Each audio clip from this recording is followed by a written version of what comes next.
Welcome to Medical Myths, Legends, and Fairy Tales. I'm your host, Dr. Alan Christianson. Look, you know that between the latest online fads and the crazy media headlines, it's easier than ever to get confused about your health. And you and I just want to feel better and live longer. We want to know what works. And we can't wait for further studies. We need to make decisions today based on the best evidence we've got. Well, that's exactly what this show is here for. So let's get to it. Hey, Dr. C here with you. Welcome to another episode of Medical Myths, Legends, and Fairy Tales. Today I'm joined by Dr. Amy Rothenberg. This is pretty cool. So we hear a lot about cancer treatment, what should you do, what shouldn't you do, are there natural options? But past all that, what about cancer treatment recovery? It's too often to think about the simple goal about getting past cancer. But, where are you at when that happens? How is your health? How have those things affected you? What does the recovery process look like? Dr. Rothenberg has a really good new book called You Finished Treatment, Now What? A Field Guide for Cancer Survivors. And I'm excited to talk about this because, if we think about the broad range of cancers that exist, a huge percent of us will have something over the course of our lives. And rather than simply fear and avoid, let's do our best to avoid.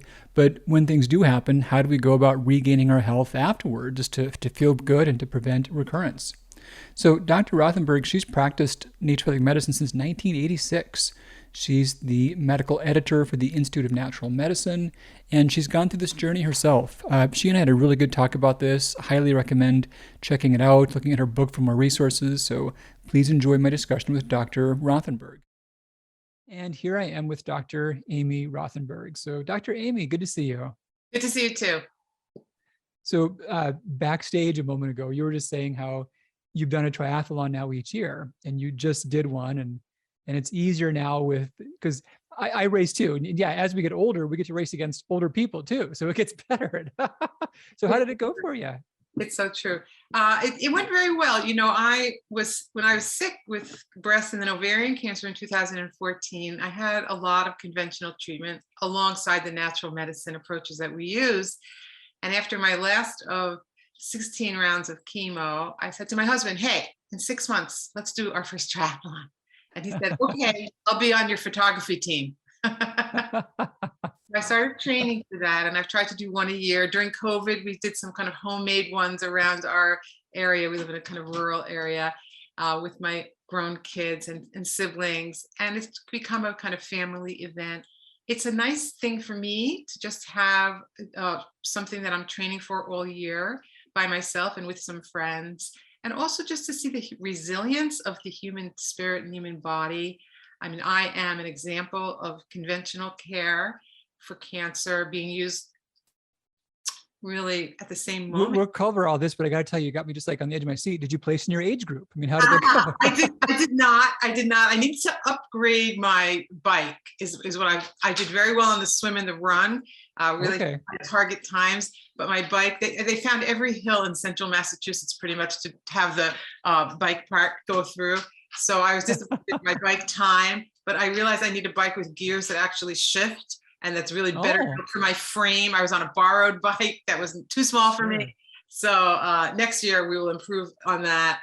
And it was the Title IX triathlon, just women, which I'd never done before. And that was really interesting to see from, I think the ages were 11 to 74. Wow. And they had a whole group they called Athena for more overweight, heavier women to really just encourage people to get out there and enjoy the beautiful weather and the little bit of competitive spirit. So and I feel the best part for me is how I feel today. I don't feel so fantastic, like better than usual, but I also do not feel bad at all. I don't feel. And the race was how long ago? Yesterday. Oh, just yesterday. Yeah, that's great. Yeah, it was yesterday. So you're not totally wiped out today. I'm not. I'm really not. And a sprint triathlon also is not that long. The legs are not that long. Anybody in reasonable shape who doesn't have fear of water could probably do it. But the swim is the hardest part for most people. That for me is the easiest part. I'm an avid swimmer, so. Okay. Did you swim early in life or?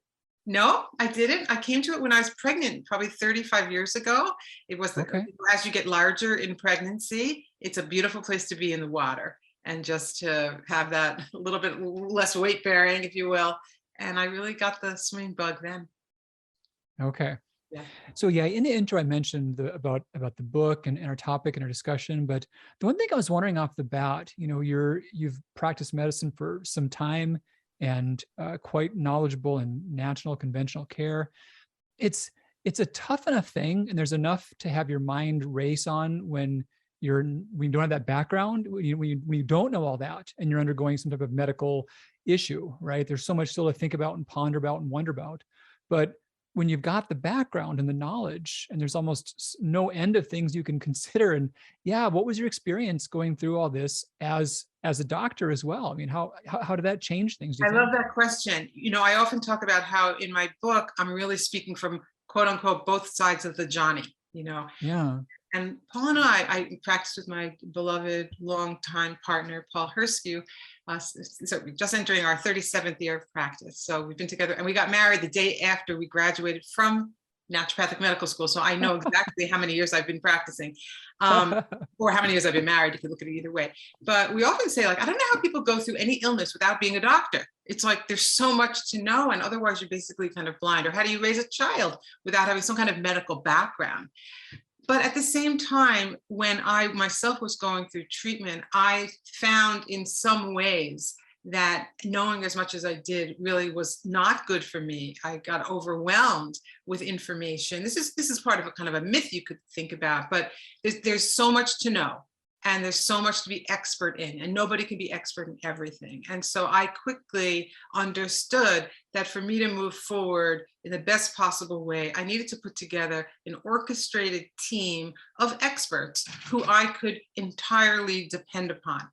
Because of the emotional impact of a cancer diagnosis and the stress and the trauma of going through conventional care, which most people experience with some degree of stress/trauma, I think that your own capacity for creative thinking and creative problem solving is somewhat compromised. So putting together a team, and we love to scuba dive. So from the world of diving, we take the phrase, we're going to plan the dive and we're going to dive the plan. And I really live by that. And I encourage my patients in life and in whatever their diagnosis, but particularly my cancer patients, let's create the plan and then let's dive the plan.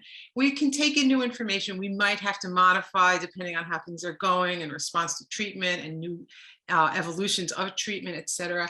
But we cannot continue to take on new information at every moment. The internet, not our friend here. There's way too much stuff there. Some of it's good, some of it's bad, some of it's weird, some of it's expensive, and it's too much to weed through. So I always encourage people as best they can, try to see yourself as a patient, as a team player, and put together your team of providers that can address all the parts of your care with and for you. There's a whole thing in medicine, which is basically doctor-informed patient decision-making, which is a wonderful thing in some ways. And as naturopathic doctors, one of our most important tenets is the concept of doctor as teacher. And so, of course, we're involving our patients. But at a certain point, I know for me in the world of oncology, I wanted the oncologist to say to me, this is the best plan forward. I didn't want to be given a lot of different choices all the time because I was not an expert in oncology. So there's all sides of it, from knowing not enough to knowing too much. I prefer, as a doctor, I prefer an informed patient. As an informed patient, I enjoy, I should say, not prefer, but I enjoy an informed patient.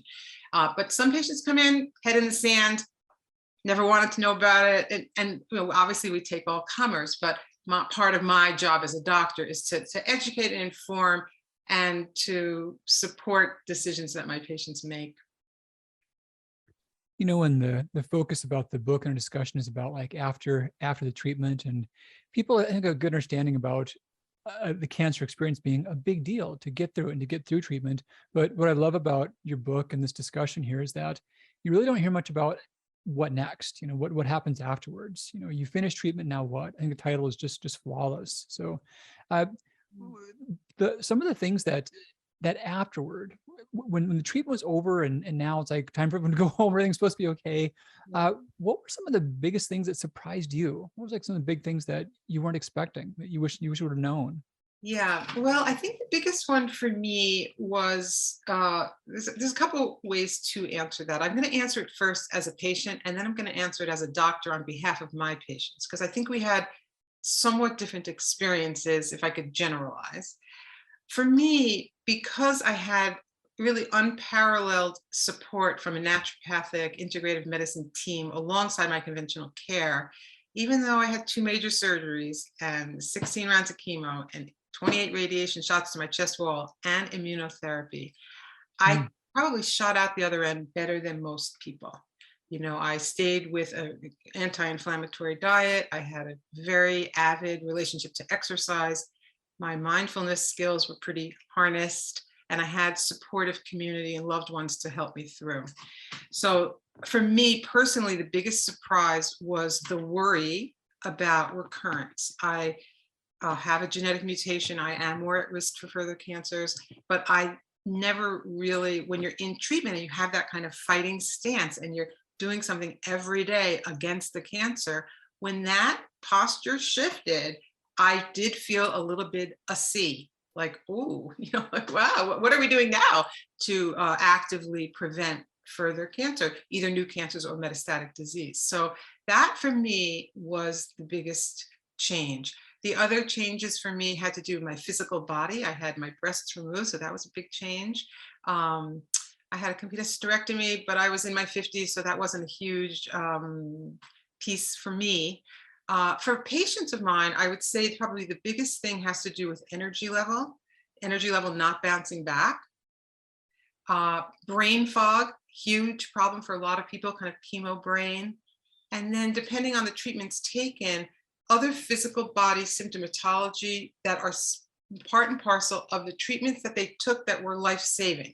So in medicine, we're always looking at the cost benefit and how much we need, we need this treatment because this is going to save my life, and we're going to risk this side effect because this treatment is so the right one for me.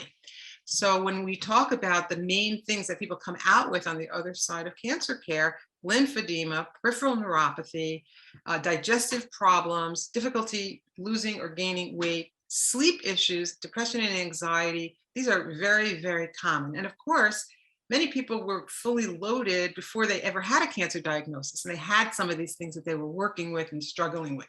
And the cancer diagnosis itself, the cancer itself, but particularly the treatments, the harsh yet essential treatments, have pushed them further into those pathologies that they already had.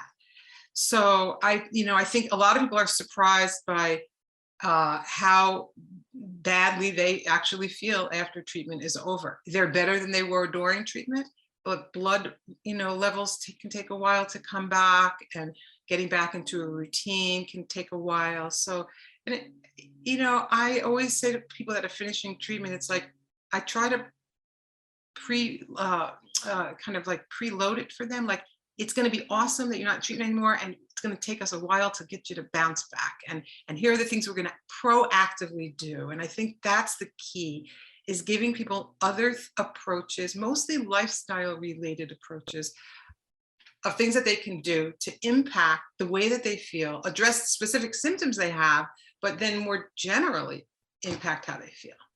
And that's where naturopathic doctors and other integrative oncology people can play such an essential role. So somewhere along the way, you were realizing there's a lot of this stuff to figure out, that there wasn't like an obvious path afterwards. So was there one point where like the light went off and you said, I've got to write a book about this? Tell me about like that moment, if there's something memorable like that. Well, if you know anything about me, I have been writing on topics in the profession since literally my first year in naturopathic school in 1982. So it's really going on 40 years. For whatever reason, I feel like I am the person to share about our profession, along with many others and wonderful other colleagues. But I feel always, whatever I'm working on, whatever's kind of up for me with regard to my patient population, or raising a group of children in my home, or being part of a legislative effort to license naturopathic doctors, I feel like writing comes easy to me, and I think I'm pretty good at it. And I feel like it's my job to convey these thoughts to the public. And so when I was first diagnosed with cancer in 2014, I was blogging. I was an invited blogger on the Huffington Post, which was kind of early in the blogger sphere, if you will. And I decided to write about my experience. And in fact, I probably wrote the best headline I will ever write to a piece that I wrote, how did naturopathic medicine support sort of at the beginning of a breast cancer diagnosis. And the title of the article was Say Goodbye to the Girls. And I got so much feedback on that article. And it was basically, here are the naturopathic things you can do during chemotherapy. Here are things you can do during radiation to make cancer cells more chemosensitive, more radiosensitive, protect the underlying organs, et cetera. Here's what you can do to help each step of the way. And it was so well received. And I started writing shorter pieces that became the blueprint for this book on other sites online around, you finished treatment, now what? And I just kept getting feedback from people, this is a book, this is a book. And I was not that oriented to writing another book. I had written a book previously, a case studies book. And I've been busy. I've been very busy in the political sphere and raising my family, et cetera, and in the world of ballroom dance and art and playing guitar. I got a lot of other interests, and I didn't really want to put the effort into writing a book. But once I decided to do it, and also it was during the pandemic, so I had a little more time on my hands, the book really wrote itself. I will say that I had an outline.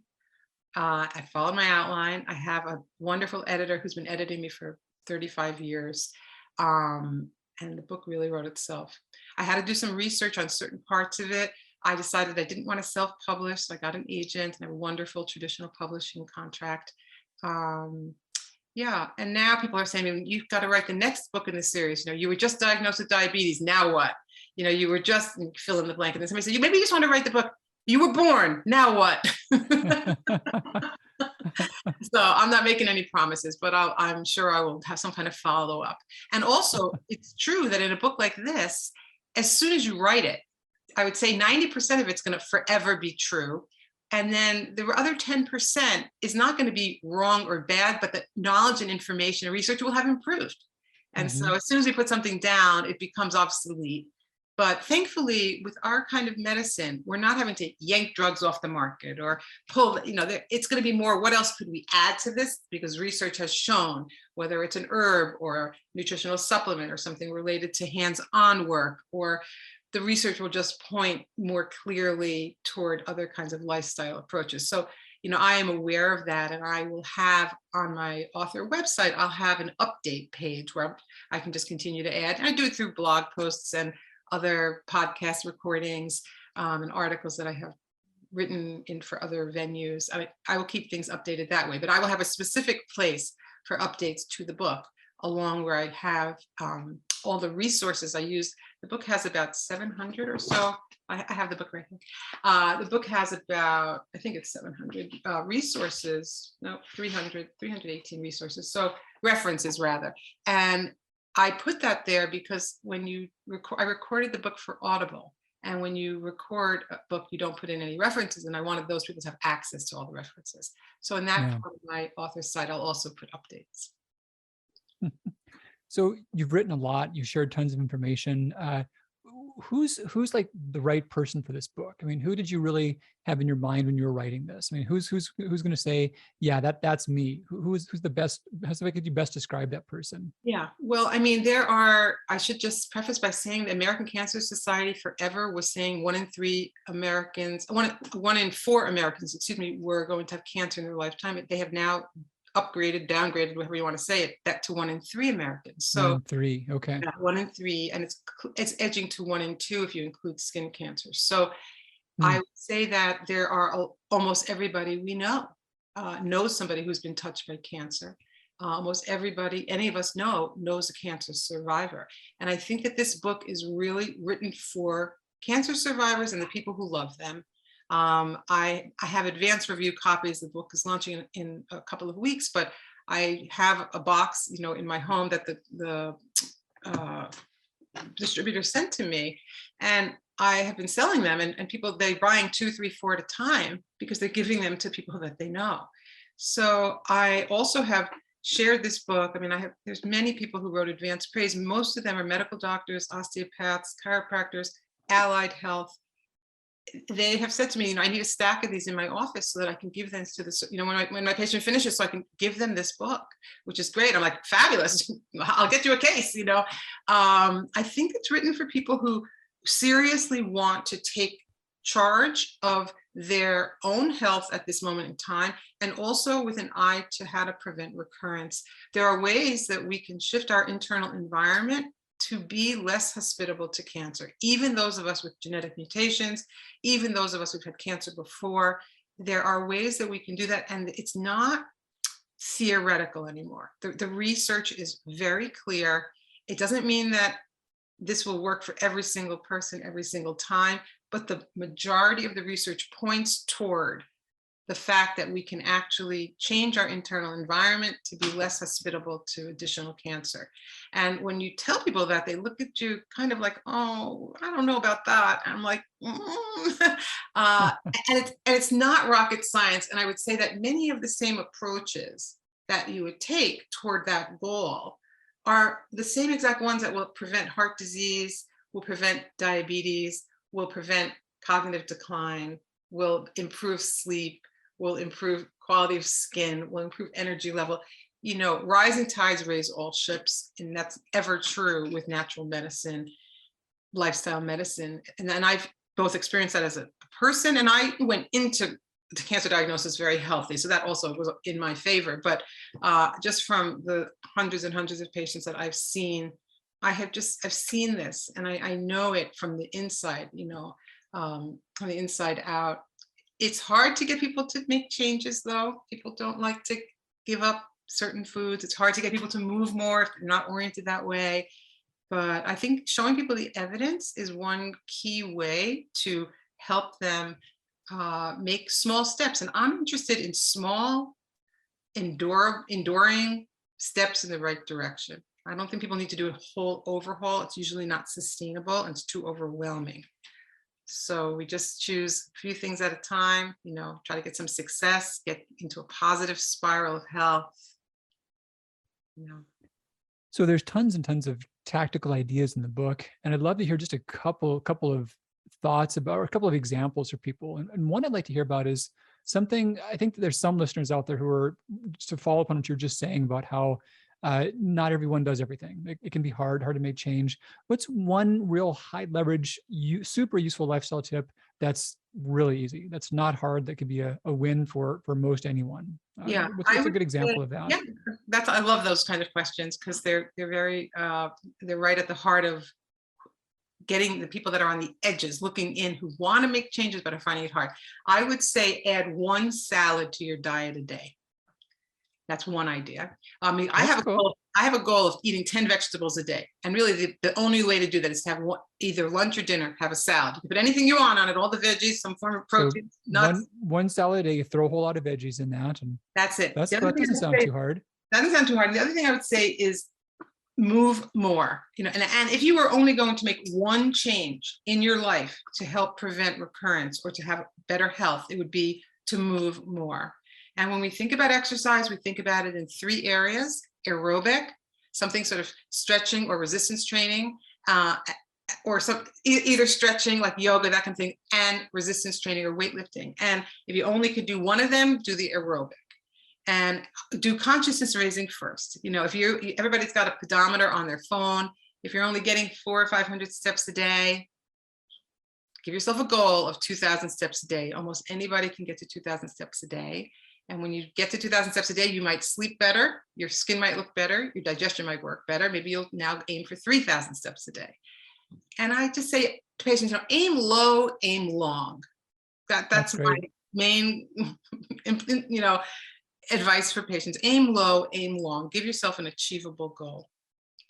I loved your statements. Oh, go ahead. Yeah. The third thing I would say, I could go on forever, but the third thing I would say is have a sit down with yourself, or maybe a loved one, a partner if you have, or a kid or a parent, and look at the stressors in your life. Stress is basically making people sick. Stress is killing people. And for a lot of us, there are certain features in our life that we cannot change that are stressful. So then we shift and we pivot toward, what am I doing for stress management? Whether that's your exercise, meditation, prayer, music, whatever. But for some of us, we actually need to make some serious changes, whether it's related to a relationship or a job or a living situation, if we can. And again, easier said than done for many of us. So, but just not to ignore it, because it's sort of like the leaky bucket. You could take in the perfect diet and the wonderful group of supplements and the perfect herbs prescribed for you, but if underlying you are totally stressed out, that is going to undo a lot of the good that you're doing. So like, let's fix the leaky bucket by taking an honest look at our stress. And you know, a lot of us are moving pretty quick and we got a lot of stuff coming at us. And it's sometimes hard to take a moment and do some taking stock. Is this the life that I want for myself right now? And are there any little things I can do to change so that I have less stress? You know, and with the idea about doing better after treatment. So there's a spectrum of how things can play out for you. And the worst end of the spectrum is pretty obvious. It could be recurrence and early death. I mean, that's straightforward enough. But what I'd like to hear from you is your thoughts about the more common scenario. I mean, you went through all the main versions of treatment, the chemo, the radiation, the surgery. So what's the typical duration that someone's not at their best from doing all that? And then how could that change? Like how different could that be when things are really done well? So yeah, what's the change from the typical course after full course treatment to the ideal outcome from the advice that you're sharing with people? Right. Well, I'll start from the second end. The ideal outcome is that a person feels wonderful and they feel vitality and they feel energetic and their heart is open and their mind is clear and they have access to their creativity and all their systems are working well and they don't have pain or discomfort. That's the best case scenario related to cancer survivors and really related to anybody. And the time frame? Well, what's that? And the time frame for like an ideal time frame? And I think the time frame is quite dependent on how healthy the person went into treatment and what their treatments were. So I would say people should give themselves at least a year to get back to some semblance of quote unquote normal. And I can tell you that many people, because what I just described is how I feel.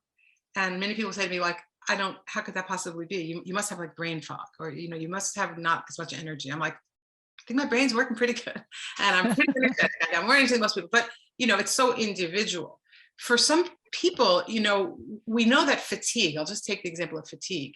80% of people that have been through cancer treatment 3 months out will complain of fatigue. Only 20% of people will still be complaining of fatigue a year out. So that is sort of, you know, that's one example. Things like lymphedema and peripheral neuropathy and digestive complaints, those are things that we have to tackle one by one individually for the way the person is experiencing it, what treatments have they tried and how they worked, and apply our natural medicine approaches to those treatments. I would say that for many people, we're looking for a direction of healing. If they can't get back to perfect health, or maybe they never were at excellent health, let's say, you know, we're just looking for a direction of healing so that the quality of life is good enough and that the energy is good enough. And I think it's a bit of a range. Like most doctors, I never make promises to people. I make no promises in my book. I try not to offer false hope. I mean, if I have a patient who comes in and they've had cancer 3 or 4 times and they don't have this organ, that organ, the other organ, like they are probably going to always be somewhat compromised. That's okay. We're looking for a direction of healing, and we're looking for feeling better than they felt last month. I mean, I always say we're all going to die, you know, of something at some point, but we can optimize where we are today by lifestyle choices, natural medicine approaches, hand in hand with conventional care. You know, I'm a huge fan of keeping up with all the surveillance and all the blood work and scans that need to be done. I'm 100% supportive of that, do it myself. But the time frame, I think for people, I mentioned it earlier a little bit, this concept of getting into a positive spiral of health. When we make certain choices and we feel a little better, it gives us the energy and the resolve to make other choices that, in addition, can help us feel better. So a lot of people, I'm assuming you find this with patients, they're in a negative spiral of health. So they get this bad news, they have this treatment, it pushes them down further, and then they don't respond well to this, and then they just give up on the diet thing, and I can't exercise, and they get in a negative spiral of health. So a lot of what I feel my job is as a doctor is to take people by the hand and pull them back on the spiral and get it going in a positive direction. So. That's great. So we're recording this a little bit before the book comes out, but it's going to be played when the book is available. So as people are listening to this, they can get it and they can access this. So you finished treatment. Now what? That's a title. I love that. Where should someone go to get the book? Yeah, the full title I do want to add is You Finished Treatment Now, What? A Field Guide for Cancer Survivors. And it's available anywhere books are sold. I am encouraging people to go to, there's an online store called Bookshop. There's another one called IndieBound. And this will give some of the proceeds to our smaller independent bookstores, but you can certainly find it on Amazon, Barnes & Noble as well. It will be in a softback and hardcover and Audible and also as an ebook. So you said you read the Audible, huh? I did read the Audible. I am humbled. I listen to a lot of Audible, a lot of podcasts, and I am humbled. It is harder than it looks. It takes a certain amount of focus and breathing, and I also really enjoyed. I have to say, I really enjoyed. This sounds very self-referential, but reading the whole book in one swallow. I mean, I did it over 4 days, but 4 days in 1 week. And I really saw the book from the beginning to the end. And I feel like it holds together in a way that reflects the way we hold together our own health. I mean, it's kind of funny to say it that way, but it really just kind of touches all the boxes of the areas and the perspectives and the power that we have to make real change in the way that we feel. And of course, that impacts us, but it also impacts our families, our friend circles, our communities. The healthier that we are, we can bring our own gifts and presence to the other people in our life and the things that are important to us. So it was very humbling to read the whole book. And the best part for me was that the wonderful audio engineer, a man named Peter Acker, I highly recommend. He records a lot of authors. And has a beautiful resonant voice. I wish I had a voice like his, but periodically he would stop me and he would say, "Damn, is that true?" I'm like, "Oh my God, I gotta send this book." And he had another person he had to send this book to. And that's my experience with this book. I mean, I was on a plane the other day. And I was chatting up one of the flight attendants in the back galley area. And she mentioned that she was a breast cancer survivor. And I brought her, I have a little card with information about the book. She goes, I need this book. Hold on 1 second. She brings the other flight attendant over whose brother was going through colon cancer. I mean, it's just everywhere. Sadly, but hopefully this will be one book in a canon of other books that will approach this and nearby topics to the ultimate benefit of patients. There's lots of books that talk about ideas toward prevention. There's many that talk about considerations for treatment, but really as far as what to do afterward, that's where so many people are. Those who have had it spend a small amount of their lives in treatment, and then those who survive spend a big chunk of their life afterwards. So this is a great thing for them in that time. So yeah, Dr. Amy Rothenberg, thank you so much for your time, and really, really great having you. Thank you so much for having me. Be well. All right, Dr. C here with you. Thank you for joining us for another episode of Medical Myths, Legends, and Fairy Tales. We're going to have links to Dr. Amy's books, her websites, some things we mentioned there available in the show notes. And we'll see you again really soon. Take great care of yourself. Bye-bye.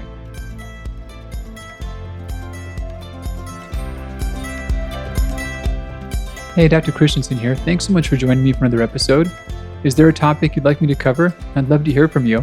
Just go to Dr. Alan Christianson on Facebook or Instagram, write your question, and use the hashtag Medical Myths. Did you find this show helpful? If so, please take a minute and leave us a rating on iTunes so that others can know. Thanks much. I'll be back with you real soon. Bye-bye.